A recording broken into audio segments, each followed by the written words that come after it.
요즘 마음이 너무 지치고 힘들어서 밤마다 잠을 이루지 못하고 있어요. 어떻게 하면 이 고통에서 벗어날 수 있을까요? 마음이 지치고 힘들 땐 매일 밤마다 시편 23편을 5번 읽으세요. 7가지 기적이 시작됩니다. 밤 11시 30분, 침대에 누워도 잠이 오지 않습니다. 온종일 쌓인 걱정들이 어둠 속에서 더 크게 느껴집니다. 자녀 문제, 건강 염려, 경제적 부담, 관계의 상처들이 하나씩 떠오릅니다. 휴대폰을 켜고 끄기를 반복하다가 새벽 2시가 넘어갑니다. 여러분도 이런 밤을 보내신 적 있으시죠? 경기도 수원에 사시는 김영희 권사님도 매일 그런 밤을 보내셨습니다. 불면증이 시작된 지 4년째였습니다. 수면제 없이는 잠들 수 없었고 약을 먹어도 새벽 3시면 깨어나곤 했습니다. 그렇게 깨어있는 시간 동안 온갖 부정적인 생각들이 몰려왔습니다. 나는 왜 이렇게 약할까? 이 고통이 언제까지 계속될까? 하나님은 정말 나를 사랑하실까? 그런데 어느 날 한 목사님이 권사님께 이상한 처방을 내리셨습니다. 잠들기 전에 시편 23편을 5번 읽어보세요. 권사님은 반신반의했습니다. 성경을 읽는 것이 불면증에 무슨 도움이 될까요? 하지만 너무 지쳐 있었기에 그날 밤부터 시도해 보기로 했습니다. 첫날 밤 시편 23편을 5번 읽었습니다. 처음엔 기계적으로 읽는 것 같았습니다. 그런데 3번째 읽을 때쯤 마음이 조금씩 가라앉는 것을 느꼈습니다. 5번째 읽을 때는 눈물이 흘러내렸습니다. 여호와는 나의 목자시니 내게 부족함이 없으리로다. 이 말씀이 처음으로 마음에 닿는 것 같았습니다. 그날 밤 4년 만에 처음으로 약 없이 잠들었습니다. 다음 날 아침 권사님은 믿을 수 없었습니다.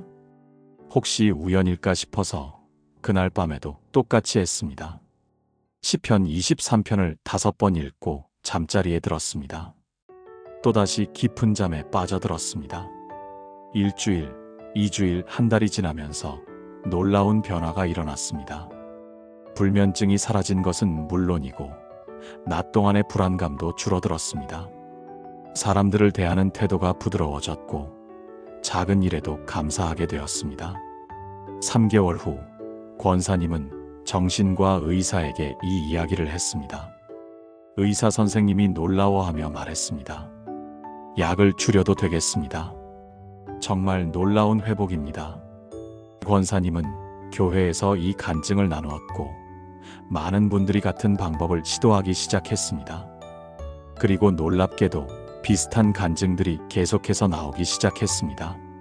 사랑하는 여러분, 이것은 단순한 우연이 아닙니다. 시편 23편에는 우리가 알지 못하는 놀라운 능력이 있습니다. 매일 밤 20편을 5번 읽을 때 하나님께서 7가지 기적을 시작하십니다. 오늘 이 시간 그 7가지 기적이 무엇인지 함께 살펴보겠습니다. 여러분의 밤이 달라지고 여러분의 삶이 변화될 것입니다. 밤이 되면 두려움이 찾아옵니다. 내일에 대한 걱정, 건강에 대한 불안, 자녀에 대한 염려가 밀려옵니다. 아무리 기도해도 마음이 진정되지 않습니다. 이불을 뒤집어 쓰고 있어도 가슴이 두근거립니다. 이런 밤을 보내신 적 있으시죠? 시편 23편은 이렇게 시작됩니다. 여호와는 나의 목자시니 내게 부족함이 없으리로다. 이 한 문장 안에 놀라운 진리가 담겨 있습니다. 목자는 양을 보호하는 사람입니다. 양은 세상에서 가장 연약한 동물 중 하나입니다. 스스로 방어할 무기도 없고 빨리 달아날 수도 없습니다. 그래서 목자가 필요합니다. 목자는 밤새도록 양들을 지킵니다. 이리가 오면 목숨을 걸고 싸웁니다. 양들이 길을 잃으면 찾아 나섭니다. 다친 양은 품에 안고 치료합니다. 바로 이것이 하나님께서 우리에게 하시는 일입니다. 여호와는 나의 목자신이라는 고백은 단순한 비유가 아닙니다. 이것은 하나님과 나 사이의 관계를 선언하는 것입니다. 전능하신 하나님께서 연약한 나를 친히 돌보신다는 확신입니다. 그렇다면 우리는 무엇을 두려워해야 할까요? 내게 부족함이 없으리로다는 물질적 풍요만을 의미하지 않습니다. 이것은 목자가 있는 양에게는 필요한 모든 것이 채워진다는 뜻입니다. 평안도, 안전도, 인도하심도 모두 목자로부터 옵니다. 이 말씀을 밤마다 5번 읽으십시오. 첫 번째 읽을 때는 그저 글자로 보일 것입니다. 두 번째 읽을 때는 의미가 조금씩 다가올 것입니다. 세 번째 읽을 때부터 마음에 닿기 시작할 것입니다.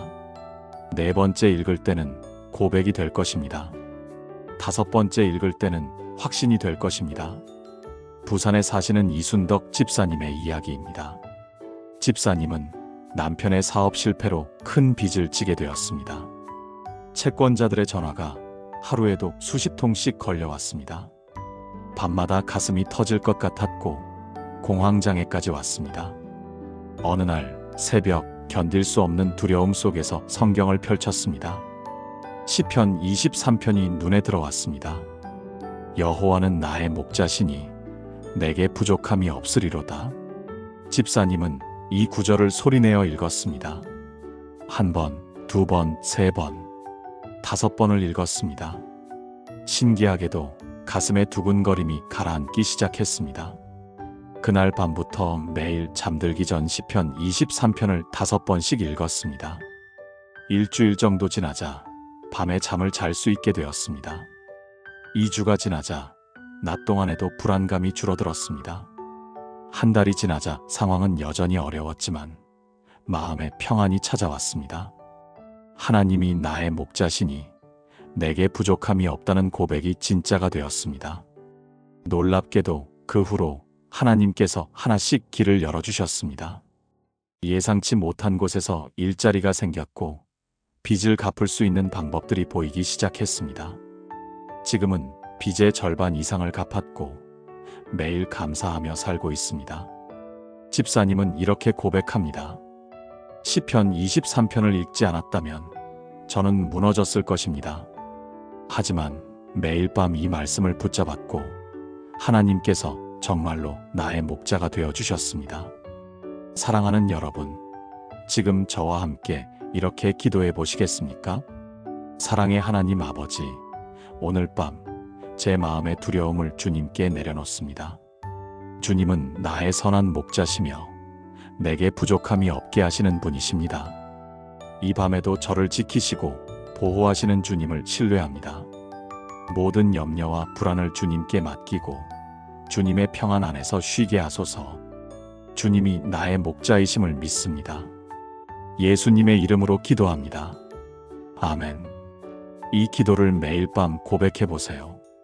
여러분의 두려움이 평안으로 바뀌는 첫 번째 기적을 경험하게 될 것입니다. 우리는 늘 무언가 부족하다고 느낍니다. 돈이 부족하고, 시간이 부족하고, 건강이 부족합니다. 사랑도 부족하고, 인정도 부족하고, 행복도 부족한 것 같습니다. 이 부족함 때문에 마음이 늘 허전하고 불안합니다. 더 채워도 채워지지 않는 마음의 공허함이 있지 않으신가요? 시편 23편 2절과 3절은 이렇게 말씀합니다. 그가 나를 푸른 풀밭에 누이시며 쉴만한 물가로 인도하시는도다. 내 영혼을 소생시키시고 자기 이름을 위하여 의의 길로 인도하시는도다. 여기서 우리는 목자이신 하나님께서 하시는 3가지 일을 봅니다. 첫째, 푸른 풀밭에 누이십니다. 이것은 안식과 회복을 의미합니다. 양들은 푸른 풀밭에서 배불리 먹고 편히 쉽니다. 목자가 좋은 곳을 찾아 인도하기 때문입니다. 둘째, 쉴만한 물가로 인도하십니다. 양들은 흐르는 물을 무서워합니다. 그래서 목자는 잔잔한 물가를 찾아 양들을 인도합니다.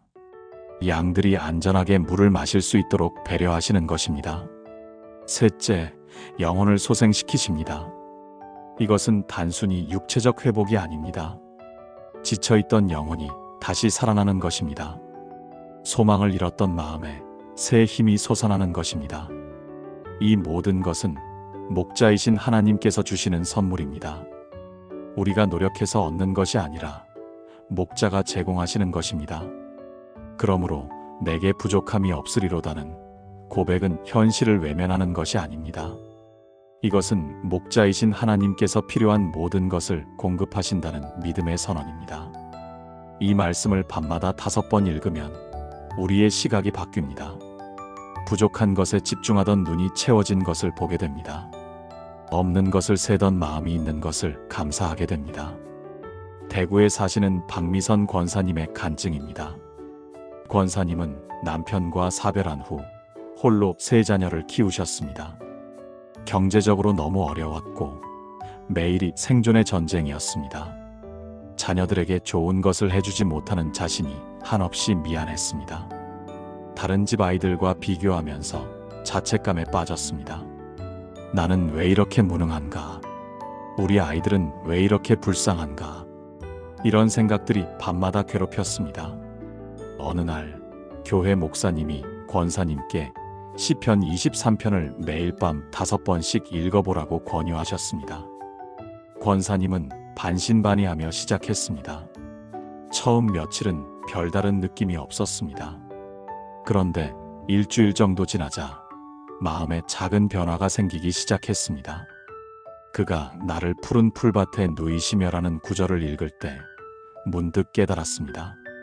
지금 이 작은 집도 하나님이 주신 푸른 풀밭이구나. 매일 먹을 양식이 있는 것도 하나님이 인도하신 쉴만한 물가구나. 시각이 바뀌자 보이지 않던 것들이 보이기 시작했습니다. 건강한 몸으로 일할 수 있는 것, 착하게 자라는 아이들, 도와주는 교회 식구들. 이 모든 것이 하나님께서 채워주신 것이었습니다. 한 달이 지나자 권사님의 얼굴이 밝아졌습니다.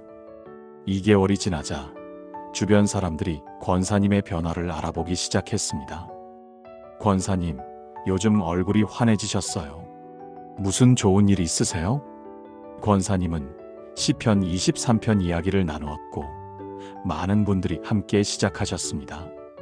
놀랍게도 3개월 후 권사님에게 더 나은 일자리가 생겼습니다. 그리고 첫째 아들이 장학금을 받아 대학에 진학했습니다. 상황이 급적으로 변한 것은 아니었지만 권사님의 마음은 완전히 달라졌습니다. 이제 저는 압니다. 하나님께서 저를 푸른 풀밭으로 인도하고 계셨다는 것을요. 제가 보지 못했을 뿐 하나님은 항상 채워주고 계셨습니다. 지금 권사님은 3자녀를 모두 훌륭하게 키워내셨고 교회에서 다른 어려운 분들을 돕는 사역을 하고 계십니다. 여러분, 함께 기도하시겠습니까? 선하신 목자 되시는 하나님, 저의 부족함을 아시고 날마다 채워주시는 주님을 찬양합니다. 주님은 저를 푸른 풀밭에 누이시고 쉴만한 물가로 인도하시며 제 영혼을 소생시키시는 분이십니다. 제가 가진 모든 것이 주님의 은혜임을 고백합니다. 부족한 것에 집중하지 않고 채워주신 것에 감사하게 하소서. 주님의 공급하심을 신뢰하며 오늘도 만족하며 살게 하소서. 나의 목자이신 주님께 내게 부족함이 없음을 믿습니다. 예수님의 이름으로 기도합니다. 아멘. 이 고백을 매일 하십시오. 여러분의 부족함이 만족으로 채워지는 2번째 기적을 경험하실 것입니다. 가장 힘든 것은 외로움입니다. 주변에 사람들이 있어도 마음은 외롭습니다. 아무도 내 마음을 이해해주지 못한다는 생각이 듭니다. 밤이 되면 이 외로움이 더욱 깊어집니다. 누군가 내 곁에 있어 주었으면 하는 간절함이 밀려옵니다. 여러분도 그런 밤을 보내신 적 있으시죠? 시편 23편 4절은 이렇게 선포합니다. 내가 사망의 음침한 골짜기로 다닐지라도 해를 두려워하지 않을 것은 주께서 나와 함께 하심이라. 주의 지팡이와 막대기가 나를 안위하시나이다. 이 구절에서 가장 중요한 단어는 함께입니다. 주께서 나와 함께 하심이라. 사망의 음침한 골짜기, 이것은 우리 인생에서 가장 어둡고 힘든 순간을 의미합니다. 앞이 보이지 않는 터널 같은 시간입니다. 그런데 놀라운 것은 바로 그 골짜기에서도 주님은 함께 하신다는 것입니다. 목자는 양들을 안전한 곳에만 두지 않습니다. 때로는 험한 골짜기를 지나가야 합니다. 더 좋은 풀밭으로 가기 위해서는 어두운 길을 통과해야 합니다. 하지만 목자는 결코 양들을 혼자 보내지 않습니다. 목자가 앞서가고 때로는 뒤에서 지키며 항상 함께 걷습니다. 지팡이와 막대기는 목자의 도구입니다. 지팡이로는 길을 인도하고 막대기로는 위험으로부터 보호합니다. 이것이 바로 안위입니다. 안위는 단순한 위로가 아니라 실제적인 보호와 인도를 의미합니다. 이 말씀을 밤마다 5번 읽으십시오. 주께서 나와 함께 하심이라. 이 고백이 여러분의 외로움을 몰아낼 것입니다. 인천에 사시는 최영숙 집사님의 이야기입니다. 집사님은 자녀들이 모두 결혼해서 독립한 후 홀로 지내시게 되었습니다. 남편과 사별한 지도 7년이 넘었습니다. 낮에는 괜찮았지만 밤이 되면 외로움이 밀려왔습니다. 넓은 집이 너무 적막하고 시계 소리만 크게 들렸습니다. 자녀들에게 전화하고 싶었지만 부담을 주고 싶지 않았습니다. 친구들도 있었지만 밤이 되면 모두 자기 가정으로 돌아갔습니다. 집사님은 매일 밤 TV를 켜놓고 잤습니다. 사람 목소리라도 들어야 잠이 올 것 같았습니다. 그런데 그것도 소용이 없었습니다. 새벽 2시, 3시에 깨어나면 무서운 생각들이 찾아왔습니다. 이렇게 혼자 죽으면 어떡하지? 아무도 모르게 쓰러지면 누가 알아줄까? 어느 주일 목사님이 설교 중에 시편 23편을 나누셨습니다. 특별히 4절 말씀을 강조하셨습니다. 주께서 나와 함께 하심이라. 집사님의 마음에 이 말씀이 꽂혔습니다. 그날 밤부터 시편 23편을 5번씩 읽기 시작했습니다. 처음에는 여전히 외로웠습니다. 그런데 사흘째 되던 날 신기한 일이 일어났습니다. 주께서 나와 함께 하심이라를 읽는데 정말로 누군가 곁에 계신 것 같은 느낌이 들었습니다. 집사님은 눈물을 흘리며 말씀을 반복했습니다. 주께서 나와 함께 하심이라. 주께서 나와 함께 하심이라. 그날 밤 7년 만에 처음으로 TV를 끄고 잤습니다. 그런데 깊은 잠에 빠져들었습니다.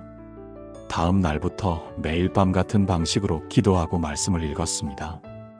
일주일이 지나자 외로움이 줄어들기 시작했습니다. 2주가 지나자 혼자 있는 시간이 편안해졌습니다. 한 달이 지나자 집사님은 고백했습니다. 이제 저는 혼자가 아닙니다. 주님이 항상 함께 계십니다. 더 놀라운 것은 집사님의 태도가 바뀌면서 주변 관계들도 변화했다는 것입니다. 외로움에서 벗어나니 다른 사람들을 돌아볼 여유가 생겼습니다. 집사님은 교회에 홀로 계신 어르신들을 신방하는 사역을 시작하셨습니다. 제가 경험한 그 동행의 은혜를 다른 분들도 경험하셨으면 좋겠어요. 지금 집사님은 누구보다 밝고 평안한 얼굴로 섬기고 계십니다. 사랑하는 여러분, 지금 함께 기도하시겠습니까? 동행하시는 하나님 아버지, 제가 가장 어두운 골짜기를 지날 때에도 주님께서 나와 함께 하심을 감사드립니다. 주님의 지팡이와 막대기가 저를 인도하시고 보호하심을 믿습니다. 이 밤에도 저는 혼자가 아닙니다. 주님께서 나와 함께 계시기 때문입니다. 외로움 대신 주님의 임재를 경험하게 하시고 그 평안 가운데 안식하게 하소서. 주께서 나와 함께 하심을 믿고 신뢰합니다. 예수님의 이름으로 기도합니다. 아멘. 이 기도를 밤마다 드리십시오.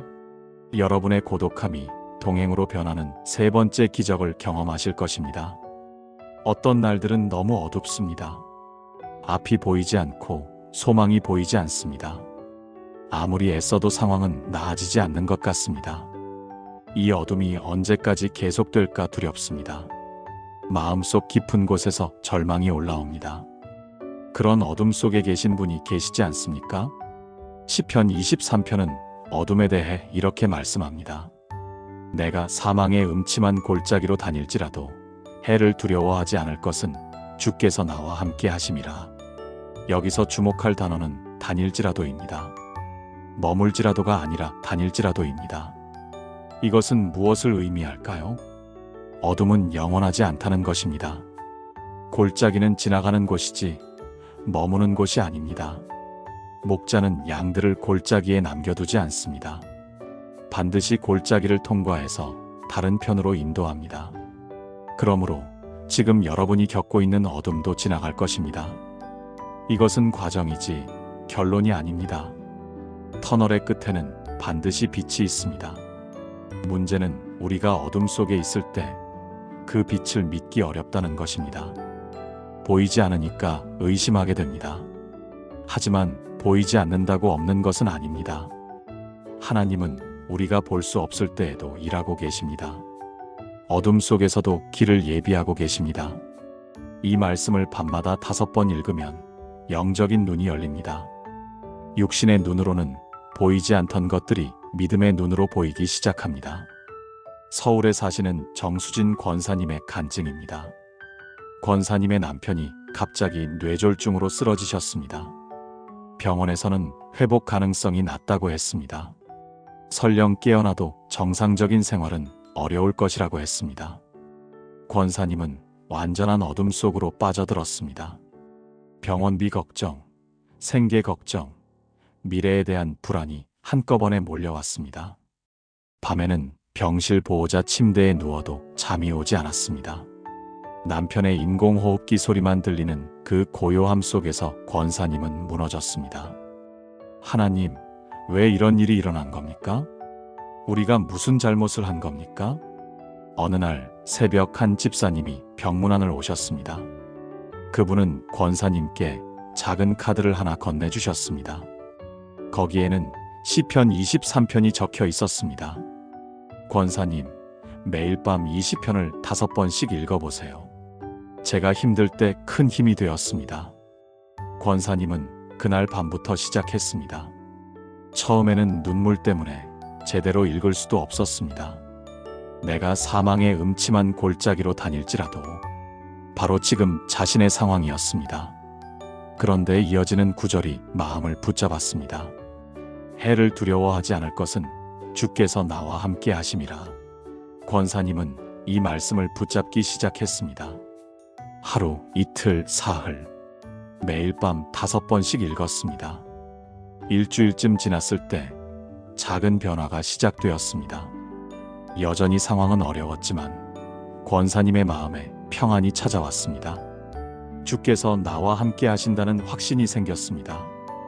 2주가 지났을 때 남편의 상태에 조금씩 호전이 보이기 시작했습니다. 손가락이 움직였고 눈을 뜨는 시간이 길어졌습니다. 한 달 후 남편이 의식을 되찾았습니다. 의사들이 놀라워했습니다. 기적 같은 일입니다. 의학적으로 설명하기 어렵습니다. 그 후로도 긴 재활 과정이 있었습니다. 하지만 권사님은 더 이상 두려워하지 않았습니다. 매일 밤 시편 23편을 5번씩 읽으며 하나님의 동행을 확신했습니다. 6개월 후 남편은 지팡이를 짚고 걸을 수 있게 되었습니다. 1년 후 남편은 다시 직장으로 복귀했습니다. 의사들이 불가능하다고 했던 일이 일어난 것입니다. 권사님은 이렇게 고백합니다. 그 어둠의 터널을 지나오면서 깨달았습니다. 하나님은 어둠 속에서도 일하고 계셨습니다. 제가 보지 못했을 뿐 빛은 항상 거기 있었습니다. 사랑하는 여러분, 함께 기도하시겠습니까?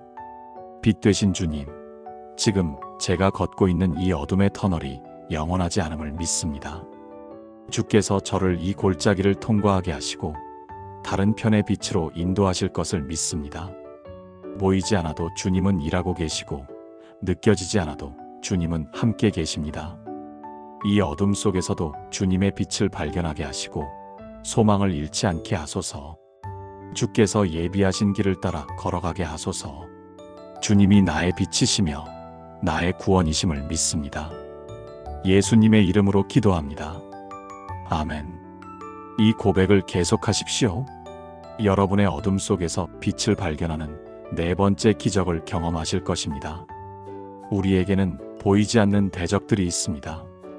두려움이라는 원수, 불안이라는 원수, 의심이라는 원수가 있습니다. 또한 우리를 힘들게 하는 사람들도 있습니다. 이들 앞에서 우리는 무력하다고 느낍니다. 맞서 싸울 힘도 없고 도망갈 곳도 없는 것 같습니다. 그런 상황에 계신 분이 있으십니까?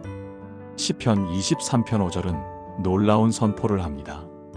주께서 내 원수의 목전에서 내게 상을 베푸시고 기름을 내 머리에 부으셨으니 내 잔이 넘치나이다. 이 구절에서 주목할 것은 원수의 목전에서라는 표현입니다. 하나님은 원수를 먼저 제거하신 후에 상을 베푸시지 않습니다. 원수가 보고 있는 바로 그 자리에서 우리에게 상을 베푸십니다. 이것은 무엇을 의미할까요? 하나님께서 우리를 높이시고 영화롭게 하신다는 것입니다. 원수들이 우리를 넘어뜨리려 할 때 하나님께서 우리를 일으키십니다. 원수들이 우리를 비웃을 때 하나님께서 우리에게 상을 주십니다. 이것이 바로 하나님의 방법입니다. 상을 베푸시고는 잔치를 여신다는 의미입니다.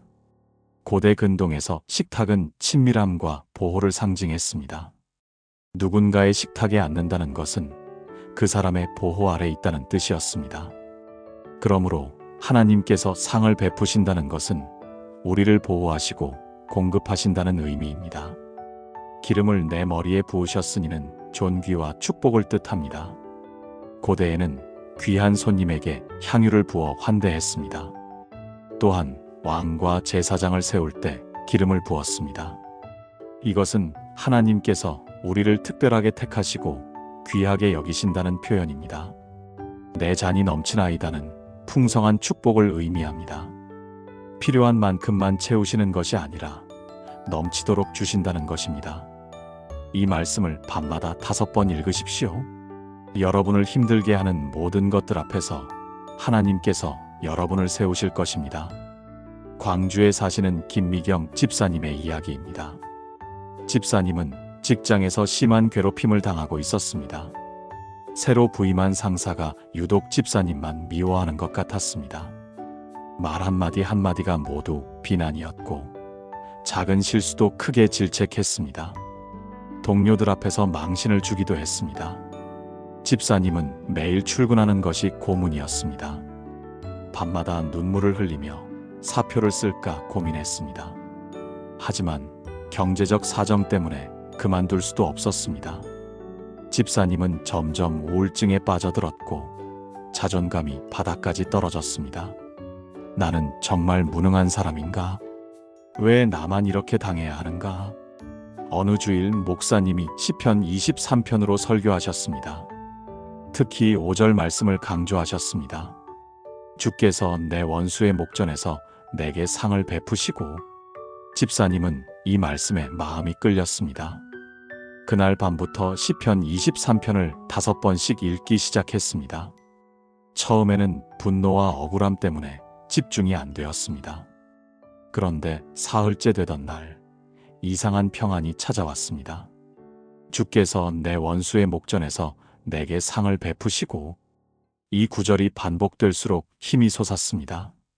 하나님께서 나를 버리지 않으셨구나. 하나님께서 저 사람 앞에서 나를 세워주실 거야. 일주일 후부터 집사님의 태도가 달라지기 시작했습니다. 상사의 비난에 움츠러들지 않고 담담하게 받아들였습니다. 억울한 일이 있어도 하나님께 맡기고 최선을 다했습니다. 놀랍게도 2주 후 상사의 태도가 조금씩 누그러지기 시작했습니다. 한 달 후 집사님이 맡은 프로젝트가 큰 성공을 거두었습니다. 회사 전체에서 인정을 받았고 상사도 칭찬할 수밖에 없었습니다. 3개월 후 집사님은 우수사원상을 받았습니다. 시상식 자리에 그 상사도 참석해 있었습니다. 집사님은 그 순간 깨달았습니다. 주께서 내 원수의 목전에서 내게 상을 베푸셨구나. 지금 집사님은 그 직장에서 중요한 역할을 맡아 일하고 계십니다. 그 상사와의 관계도 많이 개선되었습니다. 집사님은 이렇게 고백합니다. 시편 23편이 제 인생을 바꿨습니다. 하나님께서 정말로 원수 앞에서 저를 세워주셨습니다. 사랑하는 여러분, 함께 기도하시겠습니까? 승리의 주님, 저를 힘들게 하는 모든 대적들 앞에서 저에게 상을 베풀어 주심을 감사드립니다. 주님은 저의 머리에 기름을 부으시고 제 잔을 넘치게 하시는 분이십니다. 원수들이 보는 앞에서 저를 높이시고 영화롭게 하실 것을 믿습니다. 두려움과 불안 대신 주님의 승리를 주시고 비난과 정죄 대신 주님의 인정을 주소서. 주께서 저와 함께 하시니 누가 저를 대적하겠습니까? 주님의 승리가 나의 승리임을 믿습니다. 예수님의 이름으로 기도합니다. 아멘. 이 선포를 계속하십시오. 여러분이 원수 앞에서 승리를 경험하는 5번째 기적을 보게 될 것입니다. 오랫동안 신앙생활을 해도 메마를 때가 있습니다. 기도해도 감동이 없고 말씀을 읽어도 마음에 닿지 않습니다. 찬양을 불러도 기쁨이 없고 예배를 드려도 형식적입니다. 영적으로 고갈된 상태, 탈진한 상태에 빠집니다.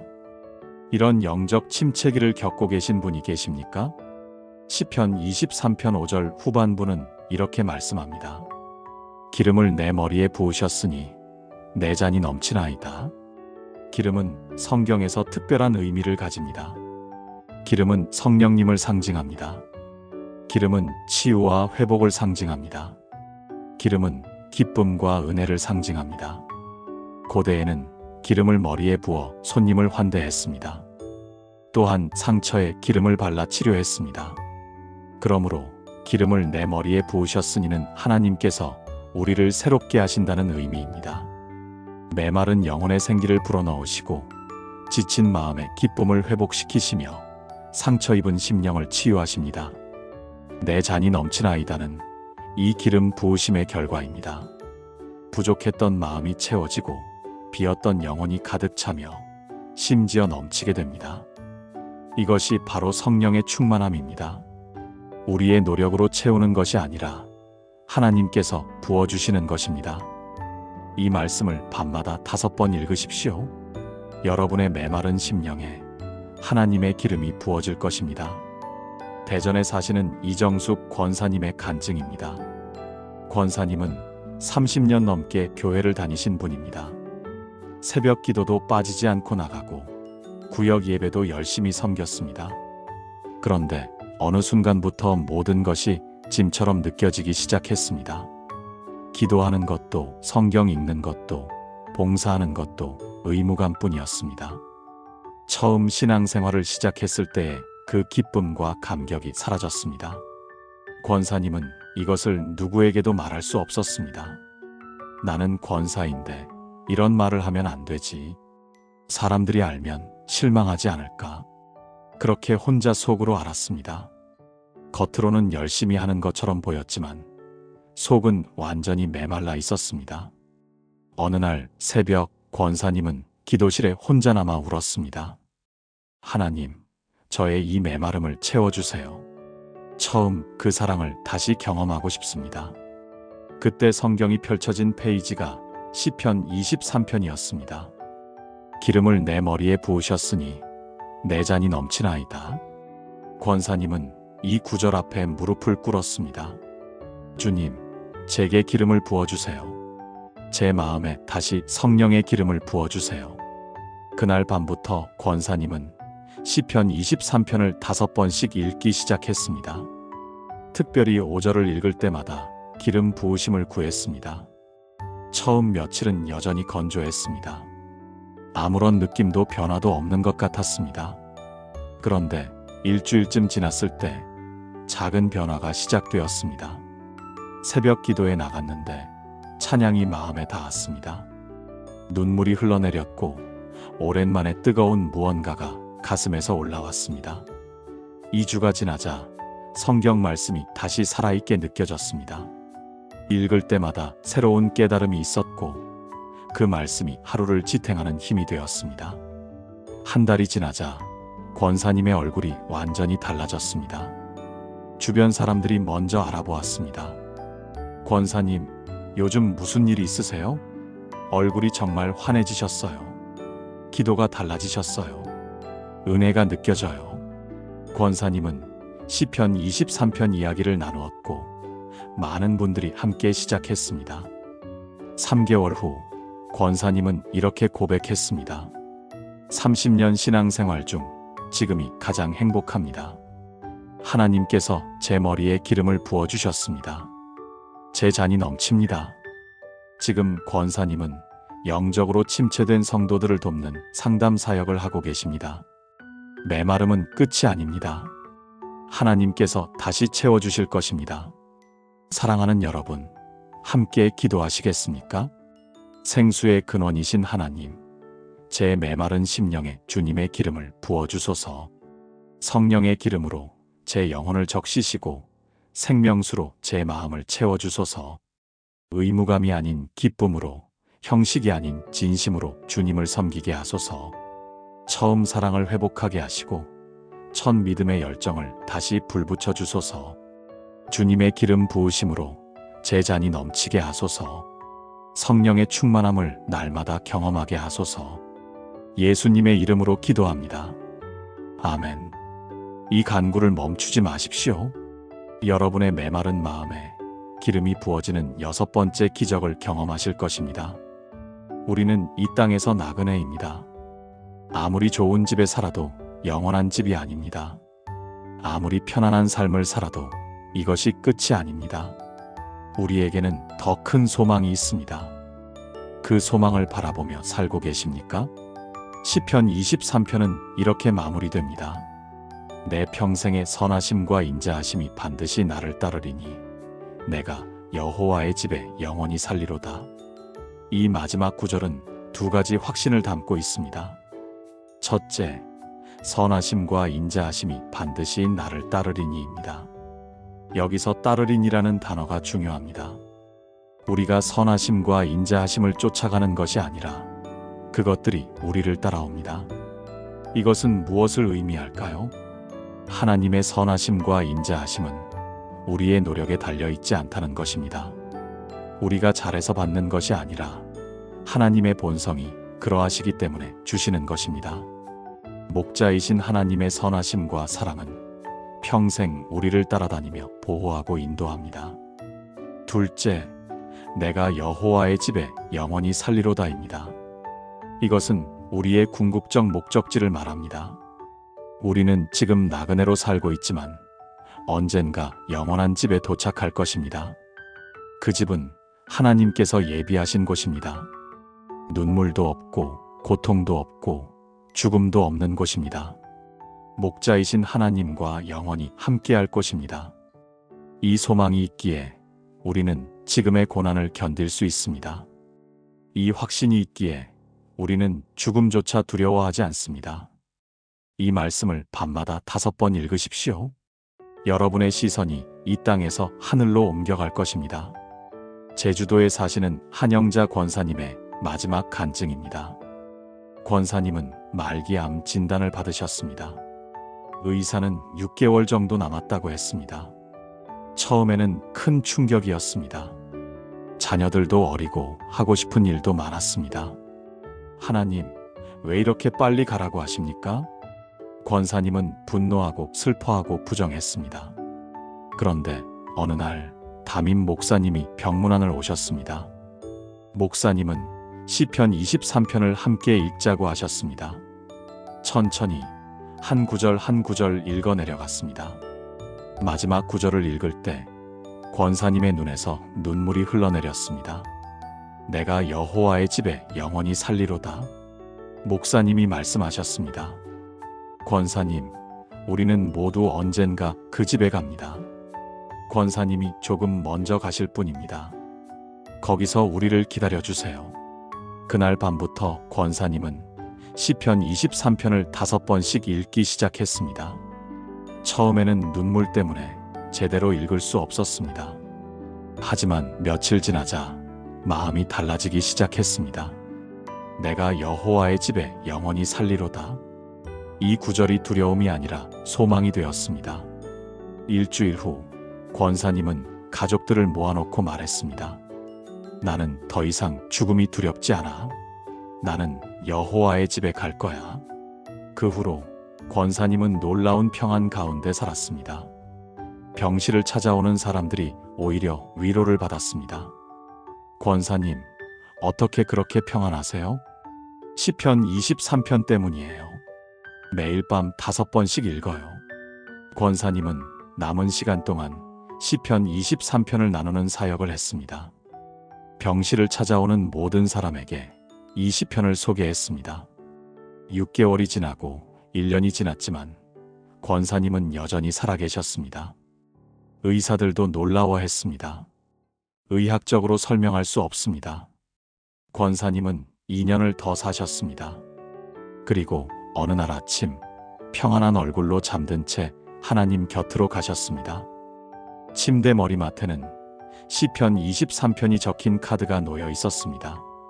장례식에서 목사님이 말씀하셨습니다. 권사님은 두려움 속에서 떠나신 것이 아닙니다. 소망 가운데 여호와의 집으로 돌아가신 것입니다. 수많은 사람들이 그 장례식에서 은혜를 받았습니다. 죽음을 두려워하던 사람들이 소망을 갖게 되었습니다. 권사님의 마지막 메시지는 이것이었습니다. 시편 23편이 제게 죽음을 준비하게 했습니다. 그리고 영원한 집을 소망하게 했습니다. 사랑하는 여러분, 마지막으로 함께 기도하시겠습니까? 영원하신 하나님, 제 평생의 주님의 선하심과 인자하심이 나를 따르게 하심을 감사드립니다. 이 땅에서의 삶이 전부가 아니라 나그네의 여정임을 고백합니다. 주님께서 예비하신 영원한 집을 소망하며 오늘을 살게 하소서. 죽음을 두려워하지 않고 부활의 소망 가운데 담대하게 하소서. 주님과 영원히 함께할 그날을 기다리며 오늘도 신실하게 살게 하소서. 여호와의 집에 영원히 거할 소망이 저에게 있음을 믿습니다. 예수님의 이름으로 기도합니다. 아멘. 이 소망을 붙드십시오. 여러분이 영원한 집을 소망하게 되는 7번째 기적을 경험하실 것입니다. 지금까지 나눈 7가지 기적을 하나의 기도로 드리겠습니다. 함께 기도하시겠습니까? 사랑하는 하나님 아버지, 오늘 이 시간 주신 시편 23편의 놀라운 약속들을 감사드립니다.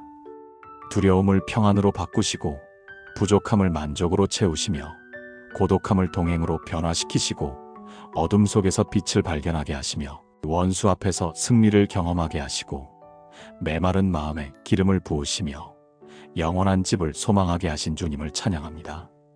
저는 고백합니다. 여호와는 나의 목자시니 내게 부족함이 없습니다.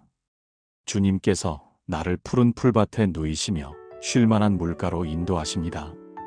내 영혼을 소생시키시고 의의 길로 인도하십니다. 내가 사망의 음침한 골짜기로 다닐지라도 해를 두려워하지 않을 것은 주께서 나와 함께 하심이라. 주의 지팡이와 막대기가 나를 안위하십니다.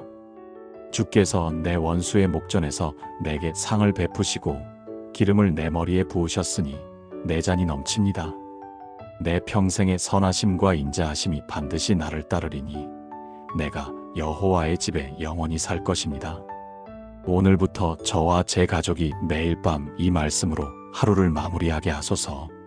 이 말씀이 우리 집의 보호의 울타리가 되게 하시고 우리 삶의 반석이 되게 하소서.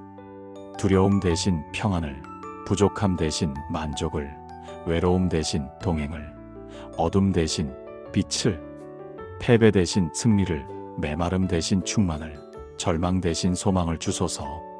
우리의 밤이 평안하게 하시고 우리의 낮이 기쁨으로 가득하게 하소서. 시편 23편의 모든 약속이 우리의 것임을 믿고 신뢰하며 의지합니다. 살아계신 예수 그리스도의 이름으로 기도합니다. 아멘. 사랑하는 여러분, 오늘 우리는 시편 23편을 통해 7가지 기적을 함께 나누었습니다. 첫째, 두려움이 평안으로 바뀌는 기적.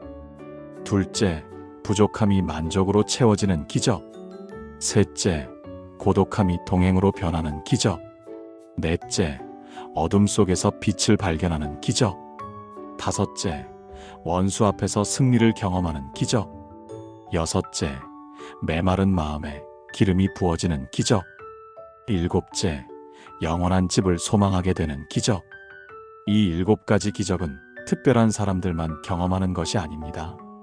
오늘 이 말씀을 듣고 계신 여러분 모두가 경험할 수 있는 은혜입니다. 단 하나의 조건이 있습니다. 매일 밤 잠들기 전에 시편 23편을 5번 읽으십시오. 처음에는 기계적으로 읽는 것 같을 것입니다. 하지만 계속하십시오. 며칠 지나면 마음에 닿기 시작할 것입니다. 일주일 지나면 변화가 시작될 것입니다. 한 달 지나면 삶이 달라질 것입니다. 이것은 제가 만든 방법이 아닙니다. 이미 수많은 분들이 경험하고 증명한 은혜의 통로입니다. 여러분도 오늘 밤부터 시작해 보시겠습니까? 여러분의 간증이 다음 사람의 희망이 될 것입니다. 여러분이 경험한 기적이 다른 사람의 믿음이 될 것입니다. 이 영상이 도움이 되셨다면 좋아요를 눌러주시고 더 많은 분들이 이 은혜를 경험할 수 있도록 공유해 주세요. 그리고 댓글로 여러분의 간증을 나눠주세요. 오늘 밤부터 시작합니다라고 다짐해 주시면 감사하겠습니다. 여러분의 밤이 평안하기를 기도합니다. 여러분의 삶에 7가지 기적이 시작되기를 축복합니다. 사랑합니다. 하나님의 은혜가 여러분과 함께하기를 기도합니다.